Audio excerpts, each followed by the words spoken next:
আসসালামু আলাইকুম সবাইকে। আজকে একটা নতুন ভিডিও নিয়ে তোমাদের সামনে চলে এলাম। তবে ভিডিওটা একটা ইউনিক হতে চলেছে। ভিডিওটা হচ্ছে আমার বাড়িতে সাবমার্সেল বসাবে, তো জাস্ট ভাবছি একটু ভিডিও করে ছাড়ি, দেখা যাক তোমরা কে কেমন রেসপন্স দাও। তো হঠাৎ করে সাবমার্সেল বসাতে বসাতে এদিকে মোটরটা খারাপ হয়ে যায়, তার কারণে অন্য অন্য মেশিন চালাতে হয়। আর আমি একটু ছাদে এসে দেখলাম আজকেকার ওয়েদারটা খুবই সুন্দর। তো সেই ক্ষেত্রে জাস্ট মানে কি বলবো, ওয়েদারটা আমার হেভি লেগেছে। আর যদিও সাবমার্সেল কিভাবে বসাচ্ছে না বসাচ্ছে সেই ভিডিওটা তোমাদের সামনে পেশ করেছি, অবশ্যই তোমরা দেখতে থাকো কেমন লাগছে। তবে আজকে সাবমার্সেল বসাতে কেমন খরচা হয়েছে না হয়েছে সেটা আমি তোমাদেরকে লাস্টে অবশ্যই জানাবো।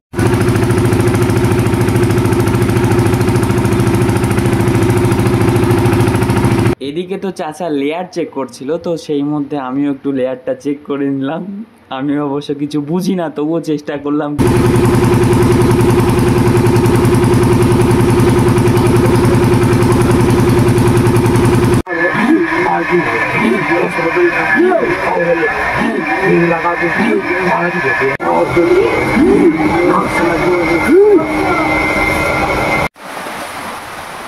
তো কাজের মধ্যে হঠাৎ করে বৃষ্টি চলে এলো, আর এখানে আমি পুরো ভিডিওটা আজকে করতে পারলাম না, কাজটাও পুরো শেষ হলো না।